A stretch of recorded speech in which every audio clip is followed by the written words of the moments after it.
Yang pun salah satu suatu makam dari Museum Kertosono.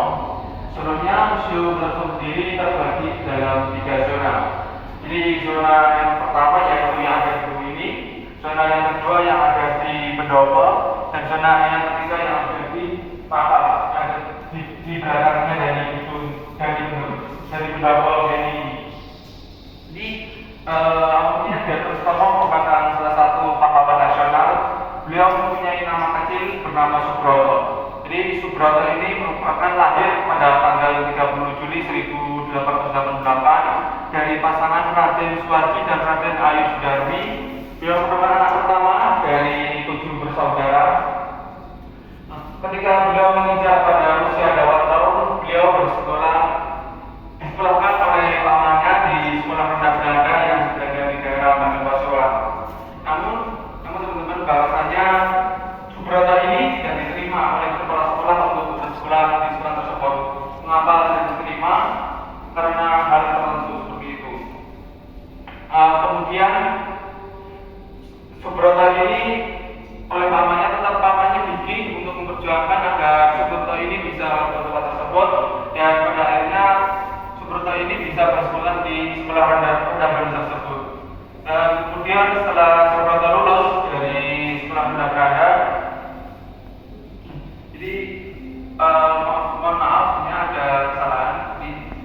Jadi ketika Subroto bersekolah di sekolah rendah berada, itu Subroto bisa diterima di sekolah tersebut dengan mengganti, dan pamannya mengganti namanya menjadi Sutomo. Ya.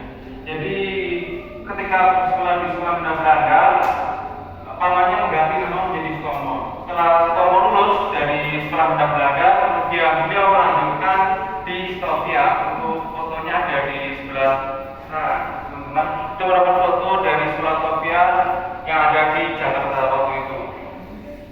Nah, setelah di Stovia pun, kemudian Dr. Sutomo ikut serta untuk mendirikan organisasi pergerakan pertama saat itu yang bernama Budi Utomo. Setelah beliau lulus dari Stovia atau Sekolah Kedokteran Jawa, kemudian Dr. Sutomo beliau lulus tanpa menggunakan skripsi, jadi atau tugas akhir, saya bilang seperti itu. Mengapa beliau bisa lulus tanpa skripsi atau tugas akhir? Pemerintah Belanda memberikan sebuah pernyataan kepada Dr. Sutomo bahwasanya kamu boleh untuk lulus tanpa skripsi, tapi kamu harus bersedia untuk mengabdi di Jawa saat itu. Mengingat di Jawa saat itu kesehatan yang pendidikan sangat terabaikan, jadi masih dalam angka yang benar-benar rendah sekali seperti itu. Jadi setelah Dr. Sutomo lulus dari Stovia, kemudian beliau melakukan pengabdiannya di berbagai daerah di Jawa sebagai seorang mantri. Jadi katakanlah mantri itu di bawahnya dokter seperti itu. Nah, ketika beliau melakukan pengabdiannya di berbagai daerah di daerah Malang, Pacitan, daerah Tuban, dan ketika beliau mengadakan pengabdiannya di Rumah Sakit Blora atau Rumah Sakit yang ada di Blora, beliau bertemu dengan Everdina Boring yang merupakan salah satu perawat dari Belanda. Pertemuannya dengan Everdina Boring ini, beliau mempunyai rasa suka, mulai ada rasa cinta dari Everdina Boring. Lambat tahun kemudian Dr. Sutomo pun menikahi Everdina Boring tersebut. Setelah beliau menikah dengan Everdina Boring, kemudian Dr. Sutomo melanjutkan pengajiannya di daerah Sumatera Selatan. Untuk fotonya ada di sebelah sana, teman-teman. Itu merupakan pengabdian pertama beliau bersama istrinya yang dilakukan di luar Jawa saat itu, ketika itu menggunakan mobil dan ditemani Dr. Sutomo ditemani oleh istrinya. Ketika beliau melakukan pengabdiannya di luar Jawa, Dr. Sutomo ini minta kepada orang Belanda untuk diberikan sebuah beasiswa atau kesempatan belajar untuk belajar kebijakan mengenai ilmu dokter di Belanda. Akhirnya pemerintah Belanda melakukan itu, dan Dr. Sutomo akhirnya bisa bersekolah di Universitas Agraria Belanda dengan mengambil spesialis penyakit kulit dan kelamin. Selama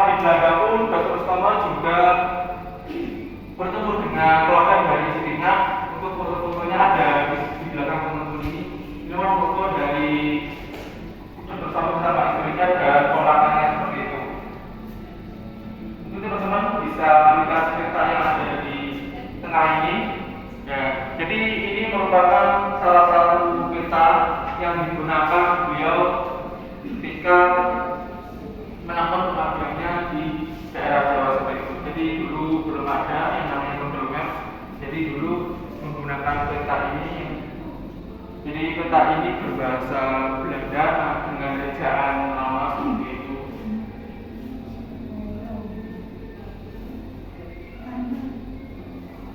Mungkin sampai di sini teman-teman ada yang ditanyakan. Kalau tidak ingat, beliau menjadi dokter di salah satu rumah sakit, yaitu rumah sakit Simpang. Teman-teman yang tahu sekarang rumah sakit Simpang menjadi bangunan apa?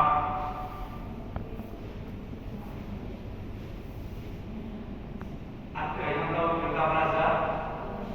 Nah, jadi Delta Plaza sekarang itu dulunya merupakan rumah sakit Simpang. Jadi kalau mungkin ada cerita horor mengenai Delta Plaza itu memang benar, karena dulunya digunakan sebagai rumah sakit.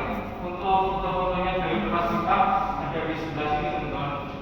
Ini merupakan foto dari rumah sakit Simpang saat itu. Serta ada foto ruang praktek ketika di rumah sakit Simpang. Jadi di sebelah sini ada merupakan gambaran dari ruang praktek Dr. Sutomo saat itu. Jadi Dr. Sutomo ini merupakan salah satu dokter di bidang penyakit kulit dan kelamin seperti itu. Jadi ada virus selang ini seperti itu bisa ya dulunya masih besar-besar untuk ada obatnya apa itu seperti jadi dulunya ini memang walaupun ini barang kita namun usia dari barang ini juga bisa dikatakan cukup lama teman-teman. Selain beliau menjadi dokter di Simpang, beliau juga mengajar di NIAS. NIAS sekarang ini adalah Fakultas Kedokteran Uner. Jadi sekarang menjadi menjadi Fakultas Kedokteran Uner seperti itu. Nah di sini teman-teman ada 4 koleksi. Jadi 4 koleksi ini merupakan koleksi asli dari Dr. Sutomo tersebut. Ada mikroskop kuno, ada kateter logam, ada tas kerja beliau serta ada buku dari Dr. Sutomo seperti itu. Jadi Dr. Sutomo setelah ketika beliau di Surabaya, beliau mendirikan rumah di Surabaya bersama istrinya. Namun istrinya selama tinggal di Surabaya, istri ini mengalami sakit-sakitan karena kan cuaca Surabaya saat itu begitu panas. Jadi tidak hanya sekarang aja yang panas, dulunya sudah panas juga cuaca dari Surabaya. Jadi kemudian Dr. Sutomo membangunkan sebuah rumah yang ada di Mojokerto agar istrinya bisa kembali pulih, bisa kembali sehat seperti itu yang ada di daerah Klaten Mojokerto. Namun setelah dibangunkan ketika istrinya tinggal di Mojokerto ini, tetap saja istrinya masih mengalami sakit-sakitan seperti itu. Dan pada tahun 1934 istrinya meninggal serta dimakamkan di pemakaman Bendahuni di Surabaya. Setelah istrinya meninggal, kemudian Dr. Sutomo tidak ingin berada bersedia. Beliau juga mendirikan salah satu gedung yaitu yang disebut Pendopo PMI. Itu merupakan pendopo yang dimiliki oleh Dr. Sutomo dan juga ini dulunya adalah rumah pergerakan dari Dr. Sutomo serta gedung yang cat warna hijau itu dulunya adalah kantor media majalah penyebaran semangat saat itu. Jadi majalah penyebaran semangat ini majalah yang berbahasa Jawa. Mengapa bahasa Jawa? Agar tidak bisa dibaca oleh Belanda saat itu. Di sini juga ada sebuah sketsa ruang tamu dari rumah bersama. Teman-teman bisa melihat di mana ada benda yang asli dari rumah bersama. Ini yang asli. Jadi di sini ada satu benda yang asli dari rumah bersama. Yang ini atau yang lain mungkin yang ini.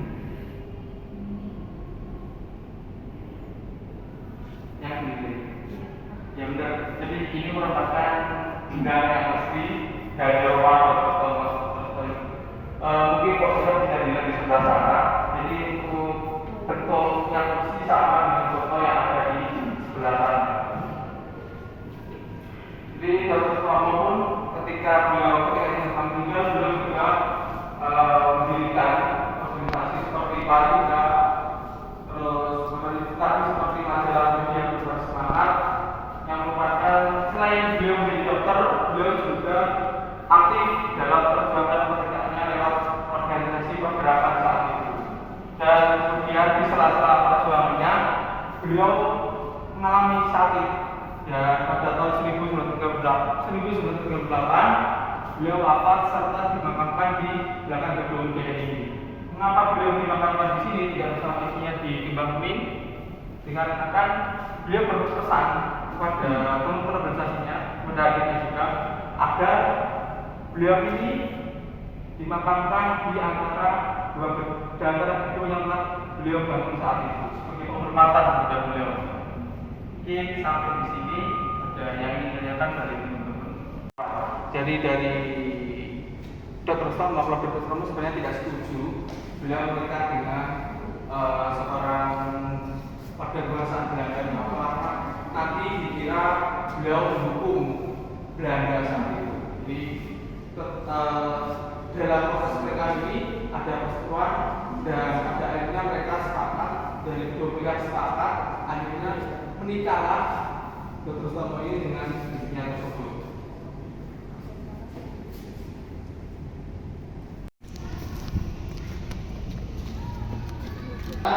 Dari saya mungkin ada yang ditanyakan.